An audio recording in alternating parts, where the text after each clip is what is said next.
All right, so as you'll see in the video, I changed clothes 3 times.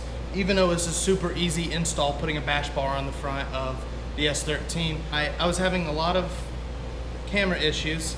I was using the iPhone, and you'll see in a second. And then I switched to my GoPro Hero 4, which I think is a lot better. I think this is cooler because you get a wider view of everything, but whatever. A lot has changed since then. We got a lift in the garage, and the reason it's taken me so long on this video, even though it's such a simple video, is because I sent the 240 to a shop here in town, one of my buddies over at Knox Power. Check them out on Facebook, Knox Power. We're getting a little bit closer to actually getting it ready to drift. I will go over all that in the next video, but today it's about the bash bar. Let's get it. Hey guys, welcome to another episode of the No Motive Garage. Today I'm installing this drift armor bash bar onto the front of my 240. But it came just raw steel. I painted it with caliper paint, which helps seals in everything so no moisture gets in. I don't have to worry about surface rust.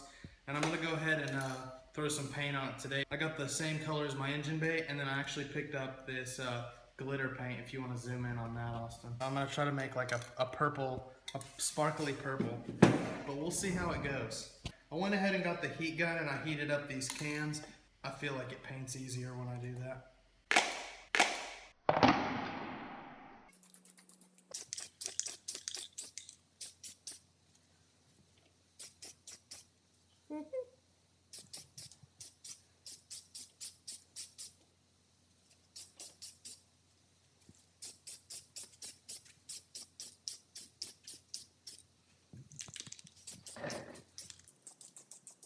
Good thing we're doing this with the door closed.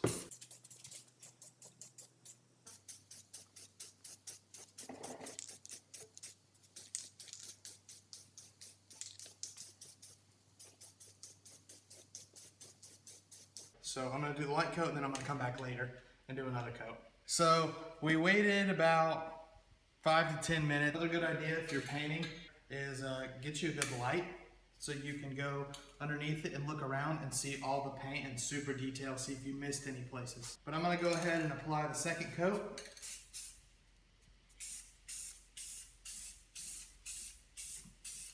All right, so decided to let it take a 24-hour dry sesh.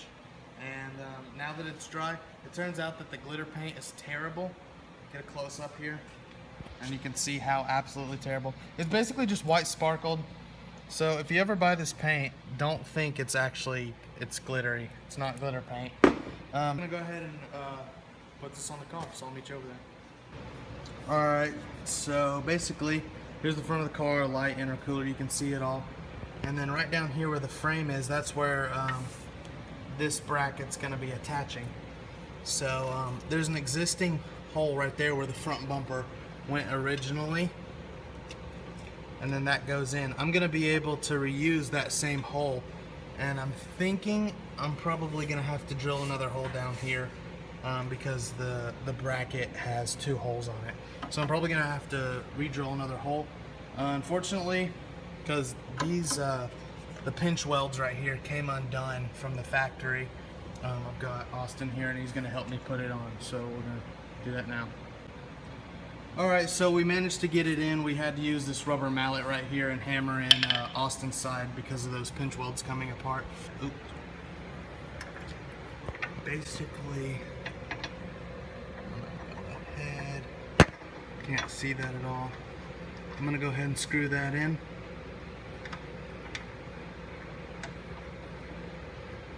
And just as tight as I can get it, hand tight. I'm just getting that in there so my side's good and solid. So basically we loaded this Christmas tree bit in here so that way it's a little bit easy to have variable size on the hole. We don't have to keep changing bits, and it's a little lazy way out, so that's what we're doing.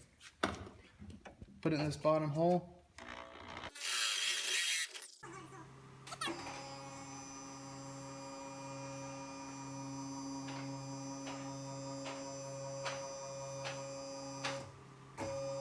Like I said, these clips are all over the place, super disorganized. I promise this will never happen again.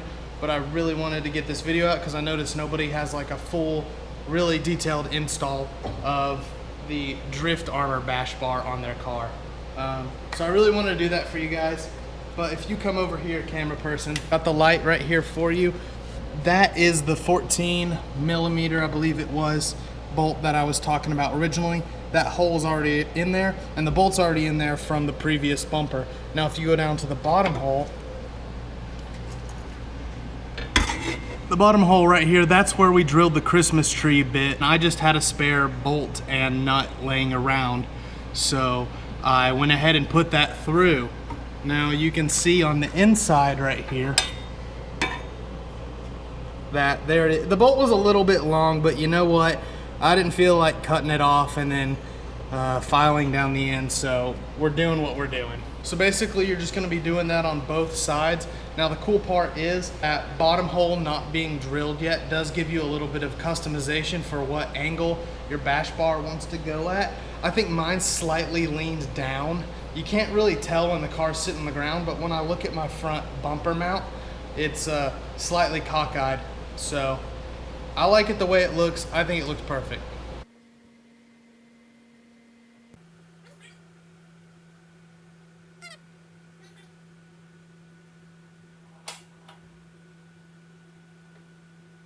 Shout out to, I'm sponsored now, even though it's the second video. It's called Scruffy Knox. This is, I'm sporting, they sent me the UT Volunteers football team colorway. I'm not a sports fan whatsoever, but they sent it to me, and you know, free clothes, I'll rock it. So if you want to check them out, just go on over to Instagram at Scruffy Knox, YouTube at Scruffy Knox, Facebook at Scruffy Knox, anything Scruffy Knox. Check it out. They're pretty cool. Not car related, but they send free clothes to me, so I like it. All right.